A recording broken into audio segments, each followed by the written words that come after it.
been quite a busy week work-wise, so I think it's Friday today. I'll just have a quiet evening.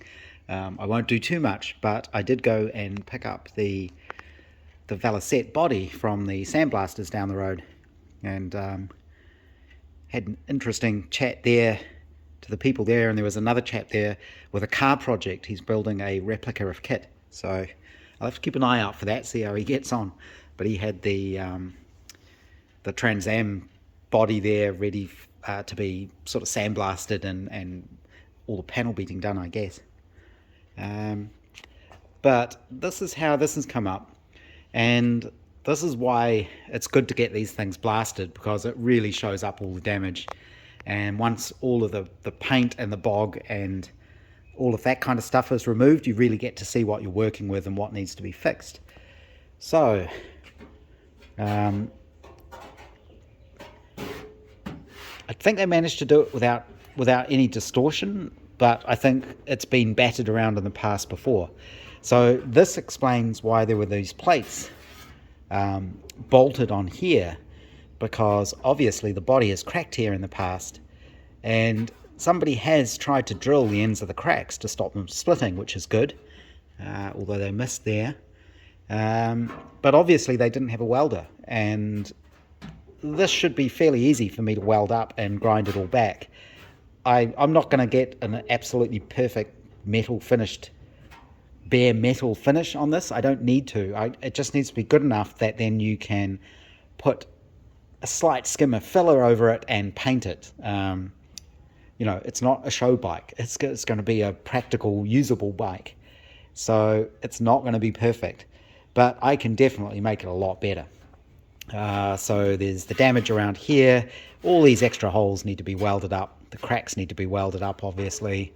And there's lots of interesting little bits and dings and, things like this, where this has been dinged. Tom, the sandblaster guy, was saying, he likes a perfect bike, so he'd fix all of this kind of stuff. I'm not sure I'll bother. I'll try and make it better where I can, but can I even get in to fix minor dents and things like this? Should I just leave them there and it'll just be part of the bike when the bike's done? I did drop it when I was carrying it back, so I did flatten that a little bit, but that's easy to fix. Most of this all seems okay, apart from where this has all been cut. There's a little bit of damage here and there. That's definitely taken a knock at some point. This here is cracked, so I'll probably have to there's strips in there. So this is for the adjustable rear suspension. Effectively the top of the suspension, the spring and damper unit, there's a bolt that comes through here, or a stud rather, with a nut on the end, and you can adjust where the end of the suspension is, and that's how you change the ride at the back of the bike. So I'll have to remove those strengthening pieces, and then I can weld this up, weld all this up, obviously. Yeah, the holes in here, this is definitely a little bit better. The main thing that's going to be tricky, obviously this is all dented in, but again that can be welded up. Replacing these, it is double skinned here, so I'm not sure exactly how I'm going to do that. These are a little bit bent. That's going to be a bit hard to fix. Apparently there was quite a bit of filler in here. Hopefully I can smooth a lot of this out. It's going to be a good test of how well I can do the metal finishing. I'm not an expert, so I'm not expecting perfection, but I'm hoping I can make it better at least. Because this should all be straight. So little tears there. This has all been beaten in, you can see. A few dings around here. Extra holes that need to disappear. But these, I guess, are welded on. Again, you've got this box in the way, but I think I can probably move this out of the way enough to get something in there so I can hammer it flat. One of the things that annoys me is it's been done really sloppily. So extra holes drilled, and then none of them are being deburred. So there's sharp burrs on all these holes. It makes it easy to see which ones are the extra ones, but it's just sloppy. It's just makes me cringe seeing it done, seeing things that are simple to do well not done well. Just deburr your holes, or at least cut your holes fairly neat. So all these holes need welding up, of course. It's going to be a big job, but I think one of the good things about something like this is you can just come and slowly bash away at it. I don't have to do it all at once. I can come out and work on one little area and try and clean it up, and then go do something else, and then come back and clean up another little area, and just work around it like that till it's good. And when it comes to painting, they can either supply me the paint, or they can paint it for me. They did say that they don't do showroom finish paint jobs, but I'm not looking for that. So it might be easier for me to take it to them. Probably what I'll do is I'll do most of the metalworking, and then I'll go and get it primed, and then do the filler over the top of that and get all that nice, and then take it back and have them spray it. I'll see how it goes. The frame side I'm just going to clean up manually, because it's not very rusty, and I can get most of it with a wire brush and clean it up. So I think that'll be the next thing, is to start stripping this down. Also, I can do things like rebuild the wheels. There's a little bit of surface rust. Again, they just need a bit of a clean up, a bit of de-rusting, coat of black enamel paint, and new tires. I think this tire on the back is too fat. So this year bike, I think, had the same size tires on the front. They're 19 by 3 inch. The one on the back here is 3.25. But I've measured the rims, and the rims are the same width. So I think this should probably have a 3 inch as well. So again, I might go ahead and order new tires for it. Also, I found out reading through all the manuals and the books, this is the earlier style rim. They were aluminium, so hence why it's aluminium and welded. They did have narrower brakes.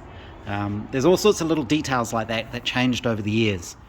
So I'm trying to get it, as right as I can. I'm pretty sure those holes need to be welded up. Yeah, lots to do. Plenty more to strip down. The problem is, of course, when you start stripping things down, is where do you keep everything? You need to start storing stuff. So that'll be fun. And my fuel tank. So I was in the city yesterday, so the first coat in there has dried. The first red coat, I guess you would say. But I'm going to give it a second one. Can we see inside there? It's a bit hard to see, but that is fairly well coated, but I will give it another one, just to really make sure. And then maybe this weekend I'll look at cleaning up the outside of the tank. It's the weekend, so more time to work on projects. I have removed the old tires off the Velocette rims. It wasn't too hard, and I have the rims themselves sitting in evaporust. I'll just keep rotating these round to kill all the rust on them. I've wire brushed them a bit as well. The front one isn't too bad.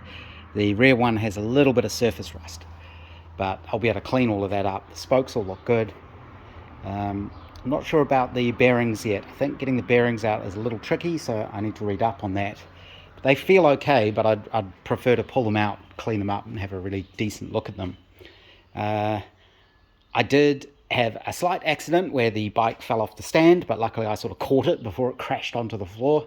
I need to make a a much more stable platform on that, I think, out of some plywood, and actually bolt it to it or strap it to it. And no damage was done. I did manage to get the rear end off. Looks like the seals need redoing there. So this is just held on by these sort of bosses that push in from the side. So you can see these T-shaped pieces fit through the holes here. Everything bolts through, and they go into these bushes on the swing arm. And there is a universal joint in here. There's a spring in there which fell out, but I'm guessing it goes on the end of the shaft. And on this side is the universal, which definitely needs a good clean up. Should just pull off. There we go. Yeah, that's pretty mucky. So what's that? That's a piece of felt seal, I would say, probably from down in there. So I'm going to remove the kickstand frame and see if I can't get the whole engine and gearbox out of the actual frame as well as the radiator. Then I can look at cleaning the frame up. Yeah, hopefully this is definitely needs to go through the degreaser and then the ultrasonic, then I'll be able to check what condition it's in. This makes a little more sense now. The sort of cup piece is separate, it's just sitting there, and this is where the felt is. Not sure what that should look like, but so far the bike's been really easy to take apart, partly because nothing was done up tight. I've even found split pins that haven't been bent open, they're just sitting there. But things like getting the rear wheel off, you just undo one big bolt, pull the shaft off, and the rear wheel just drops down. So you can see the brakes here. Looks like it's been shimmed on the little cam. Hopefully I can get new brake shoes, or I can probably send these off and get these relined somewhere. This feels rock hard. But it all looks in pretty good condition. This should be easy to strip down and clean up. I just have to find out about things like the seals and the where all of that sort of stuff goes.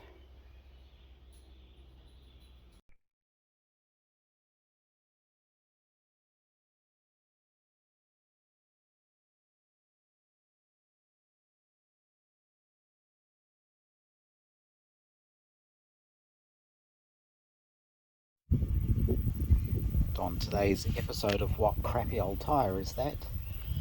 These are the tyres I pulled off the rims this morning. This is the back one, Dunlop Universal. Probably can't see it in the light, but made in New Zealand. 3.25 by 19s. I don't know if these ever had date codes on them. No idea how old that is. And then this one's quite interesting. So this is a Michelin, made in England. Wonder if that's the date code. 72? No idea. These are 3 by 19s. Golden Arrow. Yeah, and this one's obviously well past it. They're both fairly flexible still, so they weren't too hard to get off, but I'm going to replace those. The front wheel did have a rim band. It was this, and what looks like a fairly new inner tube. Taiwanese inner tube, which has a nice stem on it where the end of the cap is also the thing to unscrew the Schrader valve, which I thought was pretty neat. The rear tube is shot, that doesn't hold air, and there was no rim band on the rear, there was just masking tape wrapped around the spokes. So I'll probably just order new tubes and rim bands for it. Even though that tube looks pretty good, it's easier just to get a known quantity, get new ones. Inside of the petrol tank, it probably still needs a little bit longer to dry, but that's all nicely coated now, so I'm going to strip the paint off the outside and I'll re-prime that. I've managed to remove the engine and gearbox from the frame, So that's the framing down there. That's all fine, although I think possibly this has been cut. I think these have been cut off short, so I'm not sure if that's going to cause me a problem or not. And I don't think those holes should be through there. That's where those sort of horrible footboards were mounted. So something's going on there. The engine, I've pulled off the cover on the front. Yeah, I think there's some bits missing there. So we're going to have to look at what's supposed to be there for the electrical system on this. This does not look right at all, because you can see where there's things missing. There was a little tiny bit of coolant still in it. I probably want to take that bracket off. It looks like it's bent anyway. Not sure if it's meant to be bent like that, but when I strip down the engine, that'll come off. This is the oil filter, I believe. And there has been a little bit of corrosion around the water inlets and outlets. I'm not sure if these are sort of pressed in, so maybe it's possible to remove those and replace them with something. The whole thing's going to need a really good clean out. It's really mucky in there. I did notice that one of the head bolts is missing, so that's not good. The radiator is grubby inside, but it's intact. It's had a few knocks in its time, but I think this will clean up really well. Again, it doesn't have to be perfect, but I will straighten up the fins where I can, flush it out, and repaint it. It's just a radiator. You see it's been scratched there a bit. So that's good, because I don't know if these are available or not, or what you would do if the radiator was not in good condition. And this is the rear drive unit. Yeah, this probably, I probably will strip the whole thing down, but it looks pretty easy to strip the whole thing down, check everything over, and put it back together and paint it. And the buzzing sound in the background is the universal joint in the ultrasonic cleaner. So this is the clutch operating lever. So the cable pulls on that and it pushes in this little plunger. It's quite hard to press. Output shaft to the gearbox. And I'm guessing maybe I can separate this here. Not sure. This is how you get into the top of the gearbox. I don't know if it looks like maybe there's studs missing there. Good thing I've got a spare one of these. I wonder if that does it have studs in it? Not even sure where it is. Yeah, so this is a whole spare one of those, so I can pull out some of the studs. Thing for the clutch. I won't know what state the clutch is in until I get inside there, and I obviously haven't done anything on the body, so I'm just going to finish cleaning things. And one other thing I noticed was the water elbows and things are sort of homemade from squished up copper pipes. So maybe I can do something about all of that. Well, definitely I'll do something about all of that. And it did occur to me after I took it all apart, maybe I should have drained the oil before I took it apart. But yeah, I'll just have to be a bit careful there. Yeah, I think that's where I'm going to leave the bike today, and I want to go on and do a bit more on the Riley. At Southwood's local car museum, and this is where I first saw these bikes, or one of these bikes. It just stands out because it's so different. Just such a strange look, but it kind of shows that you shouldn't believe everything you read on signs in museums. So they say it's a 56, but I'm pretty sure this is an earlier one. I've only just started learning about them, but already I know some of the things to look out for. So it's a Mark 1 or 2, I guess. It's got the hand shifter, It's got the aluminium rims. It looks very similar to mine, right down to looking like it's got repairs around there. I'm guessing that's a weak point where the front of the seat mount cracks, must crack the body. But this is closer to how mine should look, I think. But it's good because it gives me some details. Also, some bits are missing. There's a little bracket there that the cable goes through. I can see on mine how these have been cut off. I was able to get some really good photos of the shape of the back here. So this one doesn't have the trim, which they call mutton chops apparently, which came out later. You can see the sort of pressed swaging in this outer thing because it's double skinned here. So this might actually give me enough to know the shape that I have to recreate. I've got some really nice clear side-on photos. I can put them into CAD and scale them up. Shows some of the other little bits and pieces that are missing on mine, like the battery hold down, but it's very similar. I'm guessing this is the other end of the bike scale in 1953, so it's a Vincent Black Shadow, which I think was the fastest bike in the world at the time it came out. Definitely looks like a beast of a machine. Just the size of the bottom end on that and the gearbox. Pretty impressive.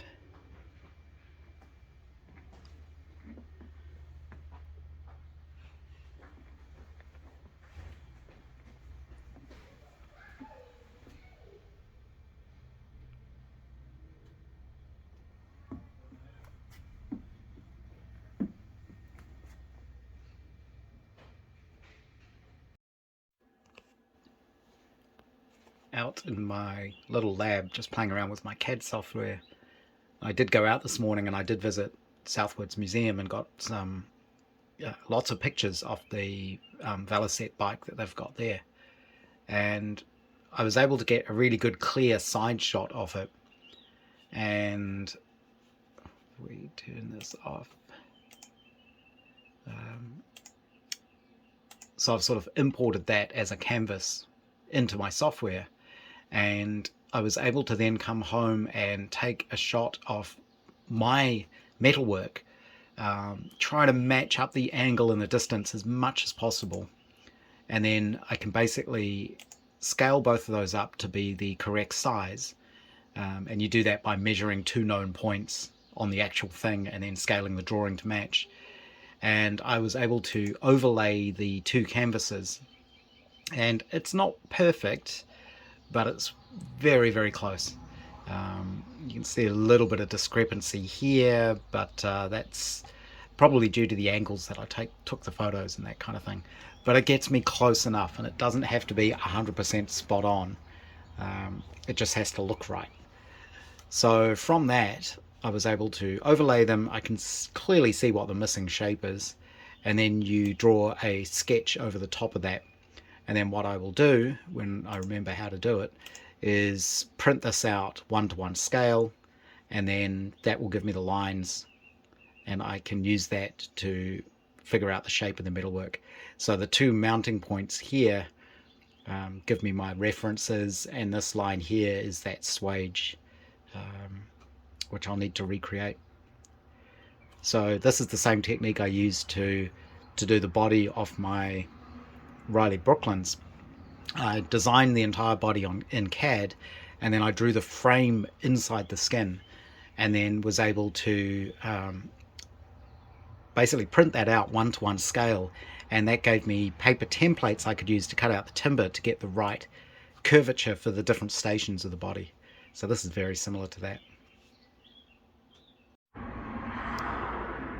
I did remember my workflow in the end. You save the file as a DXF, and then there are services online that will let you convert a DXF to a PDF at 1:1 scale. So I use one of those.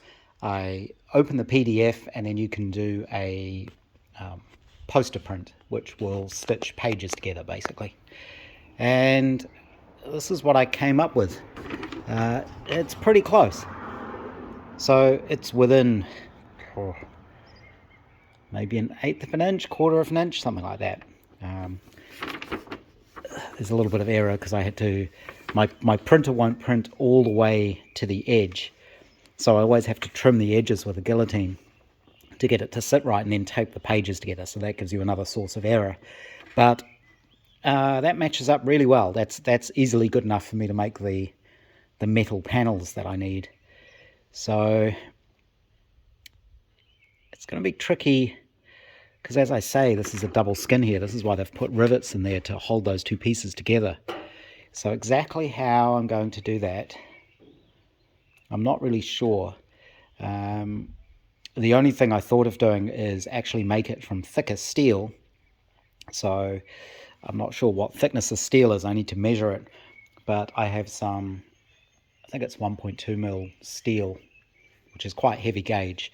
And I may actually just be able to replace that whole section with one piece of steel rather than trying to do the double skinning, which is going to be really tricky because there's no way I can weld the two halves of the double skin together, if that makes sense. It makes more sense for me to weld a single piece onto here, and I can weld it from both sides and finish it off, and it seals it all in nicely. I think that's going to be the way to do it. But the important thing is this gives me the missing shape, and you can see where the swage thing fits in as well. Hopefully I should be able to recreate that pretty easily. So the next step will be, this is just held in place with magnets at the moment. I'll transfer that onto a piece of cardboard, and that gives me the template for cutting out some steel.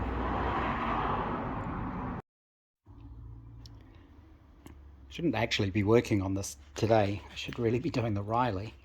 But since it was here, I've started doing some very rough straightening of this. So far I've mainly been using my wooden hammer, and I'm just trying to get the metal back to the right place.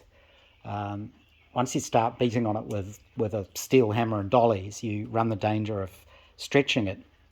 And it's already stretched in a few places. It's been dinged and hammered before. The sandblasting probably warped it a little bit. But for now, I'm just trying to get things straight and get things back into the position they should be, and then I can see what needs shrinking and stretching. So I've straightened these side rails more or less. They were all wavy. The trick there is not to do what someone's done before, which is hammer on this round section, because if you look at it from the end, you can see it's sort of a piece of metal that's folded round. So there's nothing under there. So if you try and hammer on that, it's going to just crush it. So I cut a big piece of iron bar, sort of 6 mil thick there, and I held that on that seam on the inside and then hammer on that just to knock it straight. But I've also been playing with my little template. This is just rough. This was literally cut from scraps of steel just to make sure I'm getting the right sort of shape, and just to play around with the sort of swaging I need to put back in there. And that's pretty close for a quick 5-minute rough effort. You know, once this was sort of trimmed along here and this was all welded back together and the holes were welded, and then you sort of hammer and dolly all of this to make that all fit again, that's pretty much how that's going to need to be. The other side's going to be similar. But I did forget something, which is if we turn this over, you can see what I mean about getting these straight again. It's not perfect yet. It's pretty close now, though. I can see that that's curving in a little bit there. There was some other damage down here. You might just be able to see that lip was actually folded back over on itself. I'm not sure how that would have happened, but I'll flatten that out. I can spring these out a little bit to sort of get behind there. But what I was going to say is I forgot that as well as fitting the side pieces, I need to recreate all of this, and I'm not exactly sure what that looks like. So obviously this intersection came down further, but how far down does it go? I think it must just sort of be to there. I imagine it comes around across like that, so I may have to recreate all of that as well. That doesn't have to be perfect because you can't see any of that once the bike's assembled, but I'm guessing it's important because it's a mud shield to stop stuff getting kicked up here. So I need to know how far along to here that used to go. I'm guessing if it follows the same sort of curvature, it curved around like this and this came up. So that may just be a case of making something that's sort of right, because I don't know, unless somebody's got a body that doesn't have anything in it that they can flip upside down and take a picture of, it's going to be hard to know exactly what that inner piece looks like. So as I say, I'm supposed to be working on the Riley, so I'm going to stop on this today. There's going to be hours of fun doing the metalworking on this, hammering it. I don't know how I could fix where it's been a little bit flattened on these edges. They're not too bad, but you can see where someone has to hit it with a hammer before.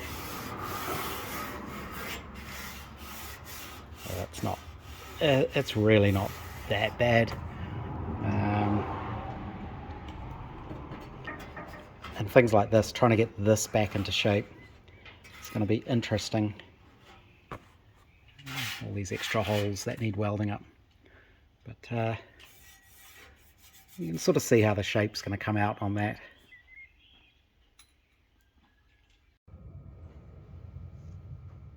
At Southwards again, getting a few more reference photos. It's very handy just being not far from where I live. I think I mentioned the alley was the weirdest thing in here, but I've changed my mind. This one's quite strange.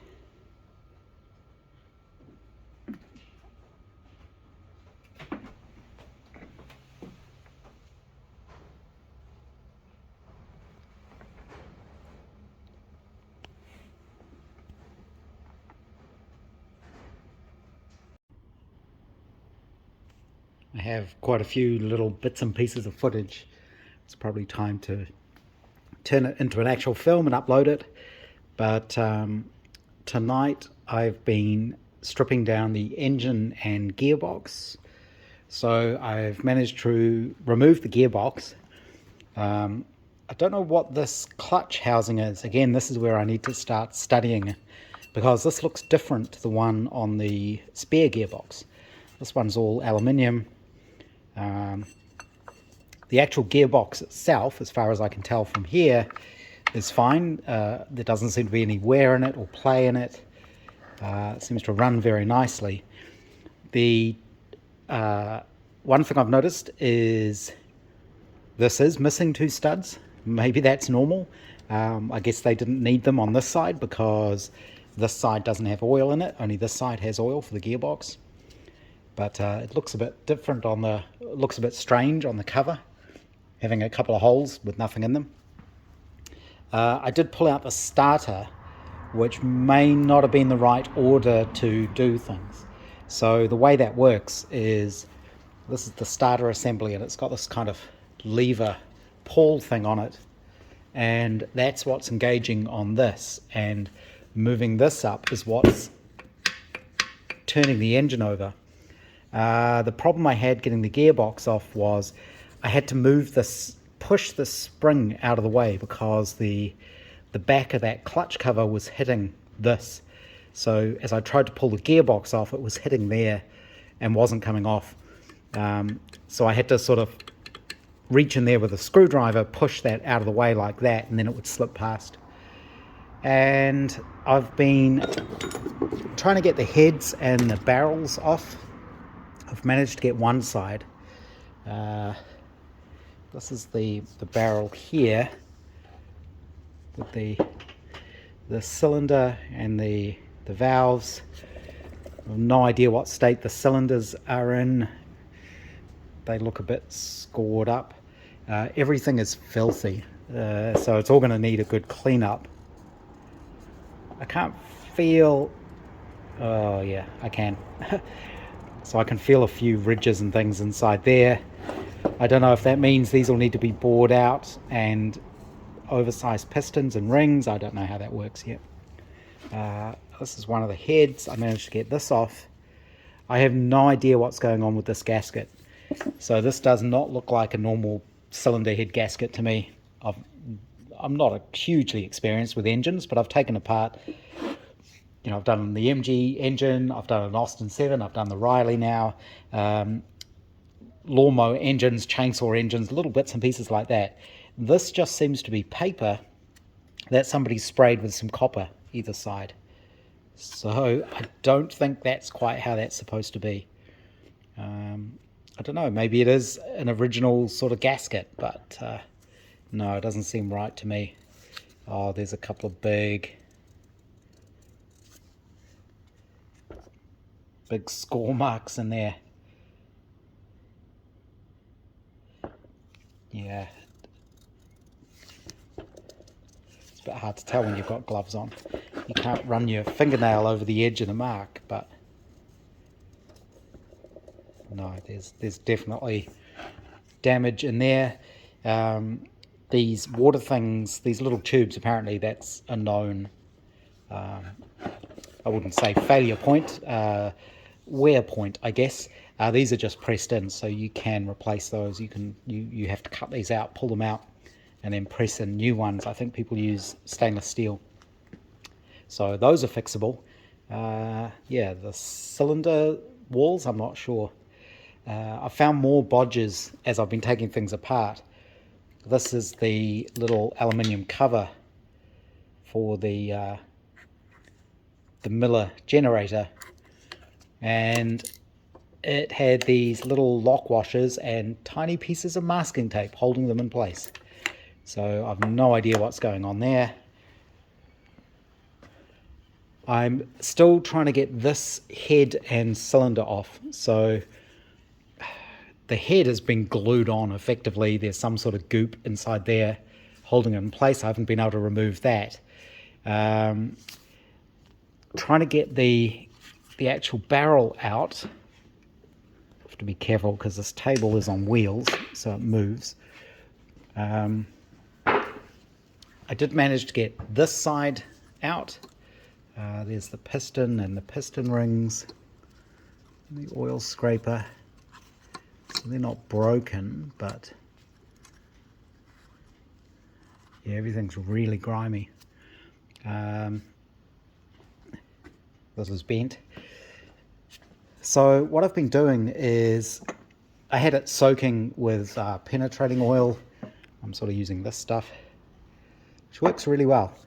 And I've been sort of tapping on it very carefully because it's full of water passages and it's cast iron. You don't want to break it. With the brass drift and just a plastic hammer. And you sort of knock it backwards and forwards. I've got a gap forming here. You can sort of see that. And you just kind of keep working it backwards and forwards, and hopefully eventually it comes loose. Once it's kind of loose on the studs, you don't really want to prise in there with a screwdriver, but it can be handy just to separate the gasket. That's what happened on the other side. So I'd quite like to get this off tonight if I can. I may end up needing to soak that for a bit longer. But as I say, you keep tapping it this direction, a gap opens up, tap it back. The problem is one of the studs will stick and it'll go on an angle and then it kind of locks. So you don't want to go too far, because if you really hammered on it, you'd bend the stud and then it's never going to pull off because the studs are bent. So you just kind of work it backwards and forwards. If that fails, maybe use a little bit of heat, but I'm trying to avoid doing that. I may end up just putting more penetrant down these studs. I think it's actually the gasket that's kind of glued in place. There's all sorts of silicone and bits and pieces. The sump's a little bit beaten up by the looks of it, but as long as it holds oil. And I'm guessing this is the oil pressure adjustment. The oil pump definitely does work, because when I had it slightly apart, I still had oil in the sump. You could pull the starter handle and oil would come out of it. So yeah, that's where I'm at at the moment. I'll probably give it another 10 minutes or so of hammering and see if I can get this to break loose. If not, I'll stop for the night. Okay, that only actually took about 30 seconds more hammering, but once you know it's kind of free on all of the studs, it's probably just the gasket gluing it together. And then I find I can very carefully use a screwdriver as a lever in between the two faces. I do it on the outside of the studs just so I don't damage anything, and you can hear the gasket ripping as you do that. So it's just the gasket sort of holding the two halves together now. So I'll pull that off and we'll see what it looks like. So I did get that off. You can see what I mean about the gasket, how it's stuck to both halves, and then the gasket ends up tearing in half. That was kind of what was holding it in place. Pistons there, no broken rings or anything. I did pull out the cam followers. I've got those in little bags numbered so I know where they've come from. Yeah, they look okay. Can't really see the cam yet.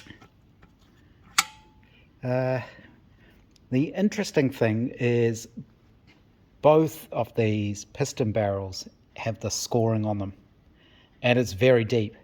So I wonder if that's supposed to be there. Is that actually a feature on those pistons or on those cylinders? Because it's the same on both of them, and they are the same distance apart, about ½ an inch apart. Are they at the bottom? No, they're at the top. No, so on this one they're at the bottom because these are handed. So yeah,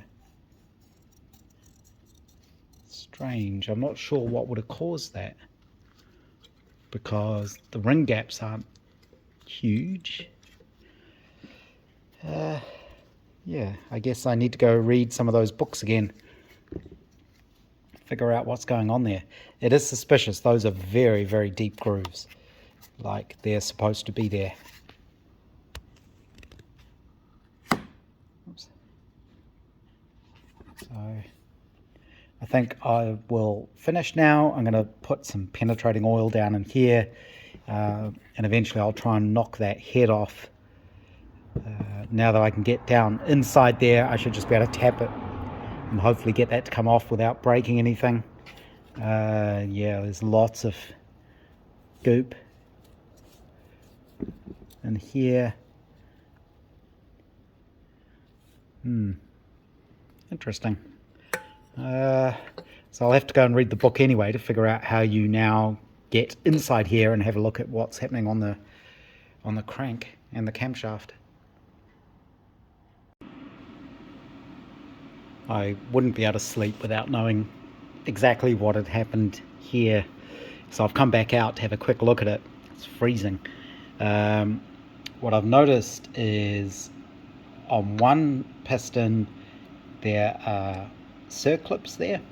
It seems to have them on both sides. This one doesn't have any, but I think there's a wire in there. It's a bit hard to tell. But one thing I've noticed is there's a little bit of wear there, but if you look at this one, yeah, that's just dead. That's so bad. So yeah, there's going to need to be some engine work done, but the diameter of the pin is coincidentally the same width as the marks inside the cylinder bores, so it looks like someone didn't put in the wires or the circlips, and that kind of buggered it up, I guess.